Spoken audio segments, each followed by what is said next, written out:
손 변호사님, 이게 한 20대 남성이 우연히 만난 여고생에게 도움을 베풀면서 시작된 사건이라면서요? 네, 약 2년 전이죠. 2019년 10월 6일 밤 9시 대전인데요.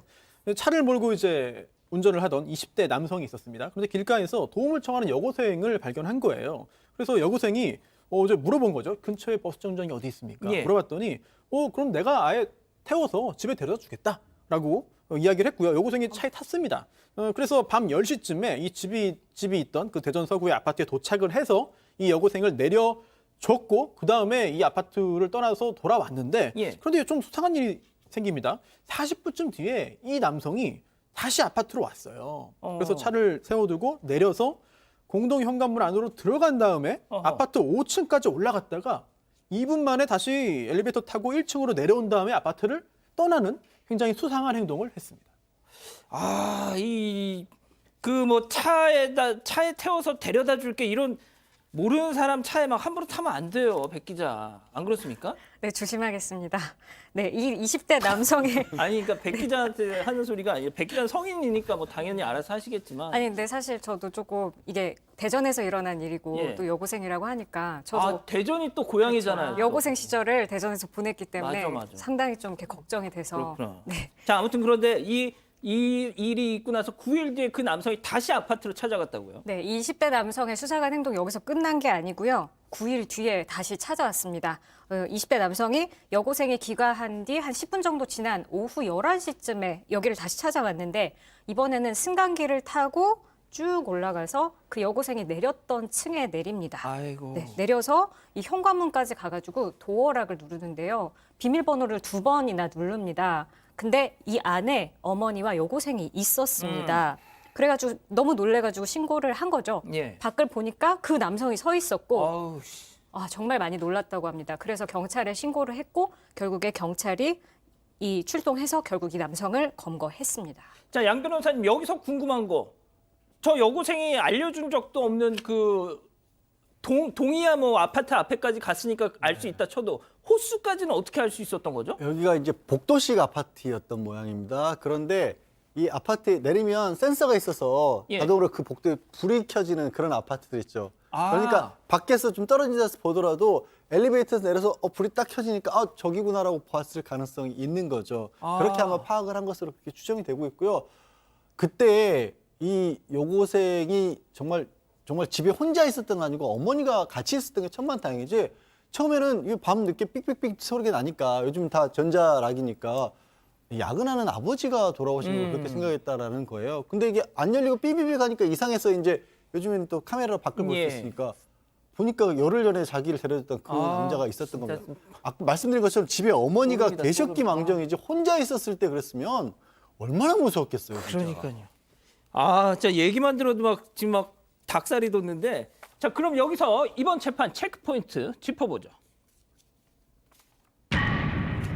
투신하려고? 이건 또 무슨 소리죠? 제가 이 남성의 주장한 4가지 정도를 소개해 드릴 텐데요. 들어보시고 한번 말이 되는지 한번 생각을 해보시면 좋겠어요. 이 남성은 일단 이 아파트에 다시 간 이유에 대해서 내가 극단적인 선택을 하러 이곳에 갔다라고 주장을 했습니다. 특히 이 복도식 아파트였기 때문에 공동 현관문에 비밀번호도 없고 들어가기가 쉽고 또 복도에 큰 창문이 있어서 자기가 극단적인 선택을 할 때 좀 마땅한 장소다 이렇게 생각을 했다고 주장을 했습니다.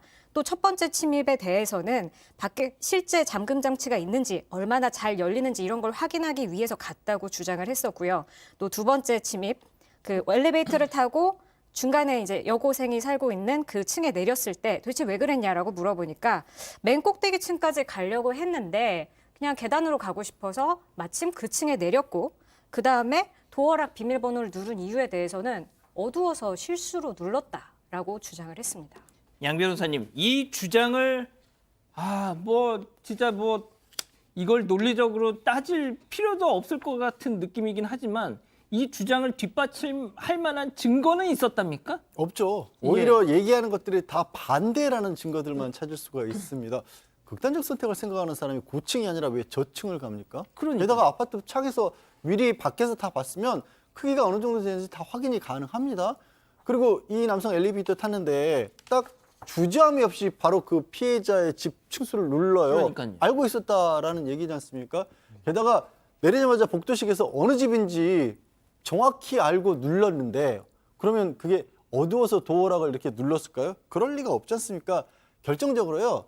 이 남성이 그전에는 주변에 갔던 흔적이 별로 없답니다. 카드 같은 거 쓰진 않았다는 거예요. 근데 이 여학생을 데려다 준 이후에는 저 아파트 근처 편의점 마트에서 여러 차례 카드로 결제한 내역이 확인됐습니다. 자, 교수님, 지금 우리 가족 여러분들이 이거는 정말 그냥 멍멍이 소리다. 이거 지금 듣고 지금 다 똑같이 그 반응을 보여주고 계세요. 진짜 이게 납득이 가십니까, 이 말이? 말도 안 되는 거짓말이죠. 예. 예, 뭐 근데 이 사건이 이제 그 제가 기억하는 어떤 사건하고 발생 그 과정이 너무 흡사해가지고 여고생 그때는 여대생이었어요. 여대생이 버스 정류장에 서 있는데 어떤 세단이 하나 오더니 호위동승 어디로 가느냐 성당 간다 태워다 줄게 그러고 태운 다음 그 다음에 강간 살해하고 안매장한 사실은 강호순 사건하고 수법이 완전 똑같아요. 그래서 이 건의 경우에 다행히도 이 20대 남성이라서 그런 전과는 없는 사람이길 희망하면서 읽었는데 다행히 그와 같은 강간이나 살인으로 이어지진 않았지만 그러니까요. 문제는 굉장히 위험한 선택을 하는 겁니다. 모르는 사람의 차를 예. 밤늦은 시간대에 호위동승을 목적으로 올라타는 일 그것 자체가 문이 닫히는 순간에 사실은 생명이 담보가 안 된다. 이렇게 생각하시면 좋겠고요. 지금 이 사건 같은 경우에 다행히도 이 사람이 그렇게 전과가 진전되지 않은 사람이라 재차 다시 찾아와가지고 결국 검거가 돼서 다행이지만 그렇다고 해가지고 이게 성범죄로 처벌되는 건 아무것도 아닙니다. 그렇기 때문에 너무나 명백하게 성범죄 의도가 보임에도 불구하고 사실은 현행법상은 이 피해자를 그야말로 안전하게 신변보호를 할 수 있는 대안이 없다. 차후에 또 찾아올지도 모른다. 이게 이제 현실이라는 거죠. 자, 손 변호사님. 네. 비밀번호 그냥 띠띠띠띠띠 두 번을 눌렀어요. 뭐 알지도 못하고 그냥 누른 거죠. 자, 그런데 집 안에 들어가지는 않았다지만 뭐가 됐든 그 생활 공간 안으로 와가지고 했는데 이거 주거 침입 됩니까 안 됩니까? 됩니다. 어. 왜냐하면 이 주거 침입죄라는 게요. 주거에 침입한 사람의 주거에 침입한 경우에 범죄로 보고 처벌을 하는 건데 그러면 사람의 주거가 도대체 어디까지냐? 네네네. 현관문 안으로 들어가야 주거 침입이냐? 어. 이건 굉장히 너무 좁게 보는 거죠. 우리 법도 그렇게 보고 있지 않습니다. 왜냐하면 이렇게 처벌을 하는 이유를 봐야 되는 거예요. 바로 주거의 평온입니다. 사실상의 주거의 평온을 보호하기 위해서 만든 규정이기 때문에 예. 사실상의 주거의 평온이 침해되면 범죄로 볼 수 있는 거죠. 어. 그러면 그게 어디까지냐를 봐야 되는데 현관문이 아니라 그 밖에까지도 포함이 됩니다. 왜냐?